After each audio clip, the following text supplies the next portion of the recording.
లక్నోలో బైక్ పై వెళ్తున్న యువతిపై నీళ్లు చల్లి వేధించిన కేసులో 19 మంది అరెస్ట్ అయ్యారు. కేసుని సీరియస్ గా తీసుకున్నారు యూపీ సీఎం యోగి ఆదిత్యనాథ్.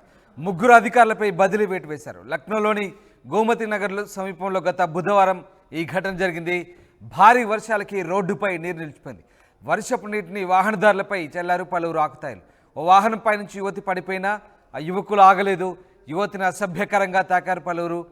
ఆ వీడియో వైరల్ కావడంతో యోగి సర్కార్ సీరియస్గా తీసుకుంది. మరుసటి రోజే 16 మందిని అరెస్ట్ చేశారు.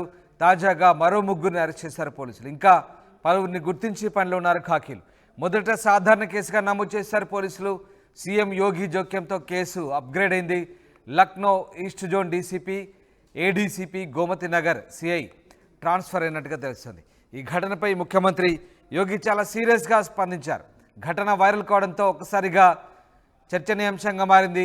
ఘటనకు సంబంధించి చాలామంది వ్యతిరేకత వ్యక్తం చేయడంతో ప్రభుత్వం చాలా సీరియస్గా తీసుకుంది. ఈ నేపథ్యంలో ముగ్గురు ఉన్నతాధికారులను ముఖ్యమంత్రి సస్పెండ్ చేసినట్టుగా తెలుస్తోంది. ఆ ముగ్గురు అధికారులపై బదిలీ వేటు వేసినట్టుగా తెలుస్తుంది. కేసు చాలా సీరియస్గా తీసుకున్నారు యూపీ సీఎం యోగి ఆదిత్యనాథ్. కొందరు ఆకతాయిలు బైక్పై వెళ్తున్న మహిళను వేధించారు. లక్నోలోని తాజ్ హోటల్ ఎదుట పెద్ద ఎత్తున నీళ్లు నిలిచిపోయి ఆ నీళ్లలో ఆడుకునేందుకు యువకులు వచ్చారు. ఒకరిపై ఒకరు నీళ్లు చల్లుకుంటూ కేరింతలు కొట్టారు. అదే రోడ్లో బైక్పై వెళ్తున్న ఓ యువకుడు యువతి వచ్చారు. వాళ్ళు వస్తుండగానే చుట్టూ ఉన్న యువకులు ఆట పట్టించడం మొదలుపెట్టారు. వెనుకన్న యువతిపై నీళ్లు చల్లారు. అయినా ముందుకు వెళ్ళిపోతుండగా వెనుక నుంచి వచ్చి బైక్ను గట్టిగా పట్టుకున్నారు. బైక్పై ఉన్న ఇద్దరు కూడా కింద పడిపోయారు. ఆ దృశ్యాలు చూస్తే మీకు అర్థమవుతాయి. అంతకుముందు ఓ యువకుడు ఆ యువతిని అసభ్యంగా తాకాడు. తర్వాత అంతా కలిసి బైక్ను అడ్డగించారు. ఈ వీడియో సోషల్ మీడియాలో వైరల్ అయింది. అయితే ఈ ఘటన జరిగిన వెంటనే పోలీసులు అక్కడ వెళ్ళారు. ఆ యువకులను అక్కడి నుంచి తరిమేశారు. తర్వాత వాళ్ళని గుర్తించే పనిలో పడ్డారు. ఆ దృశ్యాలు చూడొచ్చు. విచక్షణ రహితంగా యువకులంతా కూడా వర్షపు నీళ్ళలో కేరింతలు కడుతూ బైక్ వైపు వెళ్తున్నటువంటి ఆ బైక్ని అడ్డగించారు. బైక్ని అడ్డగించి ఆ యువతిని అసభ్యంగా తాకడం, యువతిని లాగి కింద పడేశారు. బైక్ని కూడా కింద పడేయడంతో ఒక్కసారిగా అదుపు తప్పి వాళ్ళు నీళ్ళలో పడిపోయారు. నీళ్ళలో పడిపోగానే అసభ్యంగా తాకుతూ ఆ వెకిలి చేష్టలు చేశారు ఆ యువకులు. అలాగే కొంతమంది సెల్ఫీలు తీసుకుంటూ, వీడియోలు తీసుకుంటూ ఒక రకంగా రాక్షస ఆనందాన్ని పొందారని చెప్పవచ్చు. దీంతో ఈ ఆకతాయి చేష్టలపై విమర్శలు వెల్లువెత్తాయి. చాలామంది మండిపడ్డ పరిస్థితి. ఈ నేపథ్యంలో యోగి ఆదిత్యనాథ్ యూపీ సీఎం ఈ కేసు చాలా సీరియస్గా తీసుకున్నారు. నిందితులను గుర్తించే పనిలో పడ్డారు. ఆ రోజు నుంచి అధికారులు దాదాపు 19 మంది అరెస్ట్ అయ్యారు. చాలా సీరియస్గా తీసుకున్నారు కేసుని. ముగ్గురు అధికారులపై బదిలీ వేటు పడింది.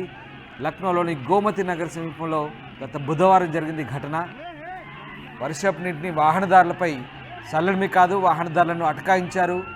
వాహనదారులను ఇబ్బందులకు గురి చేశారు. ఓ యువతిని వేధించారు కూడా. అదంతా కూడా వైరల్ అయింది. యువతిని అసభ్యకరంగా కూడా తాకారు. ఆ వీడియో వైరల్ కావడంతో యూపీ సర్కార్ చాలా సీరియస్గా తీసుకుంది. మరుసటి రోజే 16 మందిని గుర్తించి అరెస్ట్ చేశారు. తాజాగా మరొక ముగ్గురిని అరెస్ట్ చేశారు. ఇంకా పలువురిని గుర్తించే పనిలో ఉన్నారు.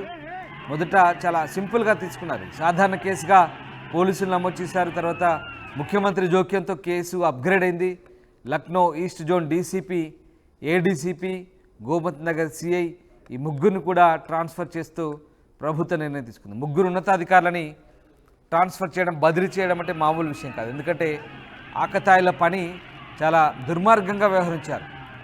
వెళ్తున్న వాళ్ళని వదిలిపెట్టకుండా బైక్ని లాగడము, ఆ యువతిని వేధించడము, అసభ్యకరంగా తాకడము, ఆ వేధింపుల కింద కేసు నమోదైనట్టుగా తెలుస్తోంది.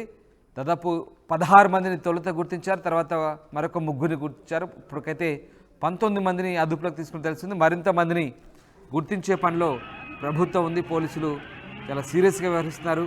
ముఖ్యమంత్రి దృష్టికి వెళ్ళడంతో ముఖ్యమంత్రి దీన్ని చాలా సీరియస్గా తీసుకొని దర్యాప్తు చేయమని ఆదేశించినట్టుగా తెలుస్తుంది. ఈ ఘటనపై ఇప్పటికే ముగ్గురిని ట్రాన్స్ఫర్ చేశారు. దాదాపు అందులో ఒక ఉన్నత స్థాయి అధికారి కూడా ఉన్నాడు. ఇప్పటికే ముగ్గురు ఉన్నత స్థాయి అధికారులు ఉన్నారు. ఈ ఘటనని ఎంత సీరియస్గా తీసుకున్నారో మనకు దీన్ని బట్టి అర్థమవుతుంది. దాదాపు 19 మందిని గుర్తించి అరెస్ట్ చేశారు. ఇంకా కొంతమందిని గుర్తించే పనిలో ఉన్నారు. తొలుత ఓ సాధారణ కేసుగానే పరిగణించారు. కానీ సీఎం జోక్యంతో ఇది అప్గ్రేడ్ అయిందని చెప్పొచ్చు.